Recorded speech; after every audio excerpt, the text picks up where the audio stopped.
Assalamualaikum warahmatullahi wabarakatuh. My name is Fani Aprilia Sari. I'm from 5A class English Education Department. In this video, I would like to present my material about naturalistic and ethnographic research. The aim of this video is to increase knowledge about the material and complete the assignment in this course, Research and Development in English Language Teaching. Please enjoy the video. Elements of naturalistic inquiry. The social and educational world is a messy place, full of contradictions, richness, complexity, connectedness, conjunctions, and disconjunctions. It is multi-layered and not easily susceptible to the atomization process inherent in much numerical research. It has been studied in total rather than in fragments if a true understanding is to be reached. The main kinds of naturalistic inquiry are: the first is case study, an investigation into a specific instance or phenomenon in its real-life context. The second is comparative studies, where several cases are compared on the basis of key areas of interest. The third is snapshots, analysis of particular situations, events, or phenomena at a single point in time. The fourth is ethnography, a portrayal and explanation of social groups and situations in their real-life context. The fifth is biography, individual or collective. And the sixth is grounded theory, is developing theories to explain phenomena, the theories emerging from the data rather than being prefigured or predetermined. Ethnographic research is a process involving methods of inquiry, an outcome, and a resultant record of the inquiry. The intention of this research is to create as vivid a reconstruction as possible of the culture or groups being studied. There are several purposes of qualitative research, for example, description and reporting, the creation of key concepts, theory generation and testing, and several key elements of ethnographic research approaches. Phenomenological data are elicited. The worldview of the participants is investigated and represents their definition of the situation.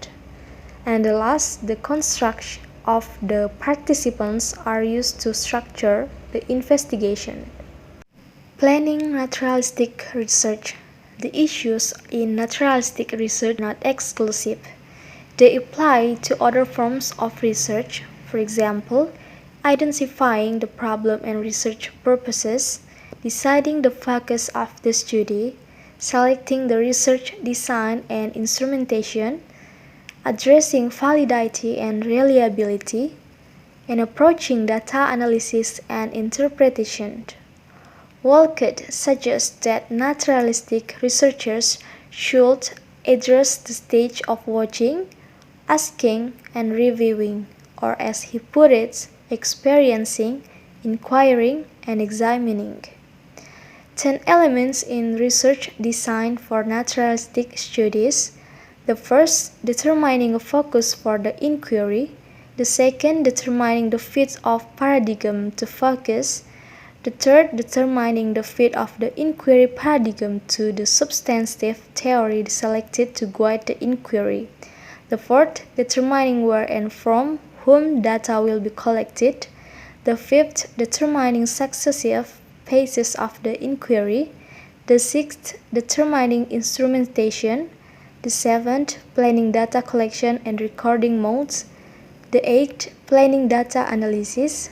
The ninth, planning the logistics. And the last, planning for trustworthiness.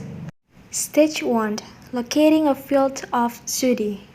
Research questions in qualitative research are not framed by simply operationalizing variables as in the positivist paradigm.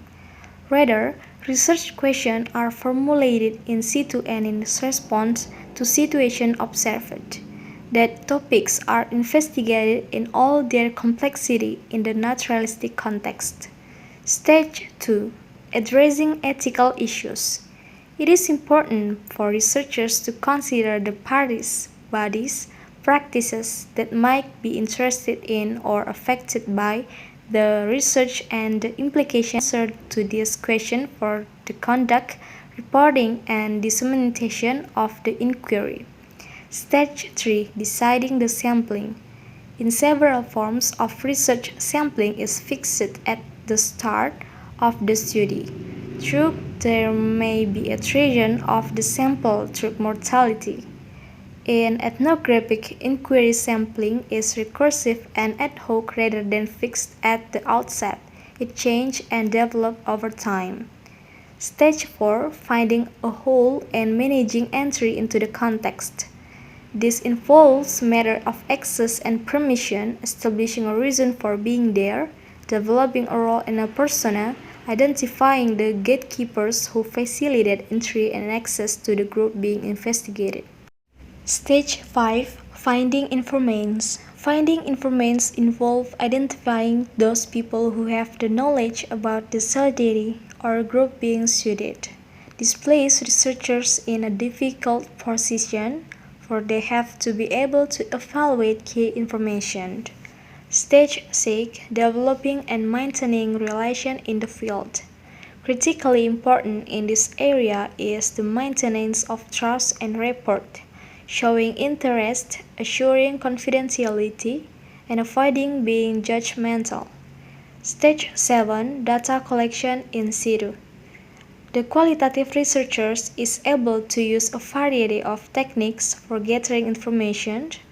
There is no single prescription for which data collection instruments to use. And Stage 8. Data collection outside the field. In order to make comparison and to suggest explanation for phenomena, the researchers might find it useful to go beyond the confines of the group in which they occur. Stage 9. Data analysis. Data analysis involves organizing, accounting for, and explaining the data. In short, making sense of data in terms of participants' definition of the situation, noting patterns, themes, categories, and regularities.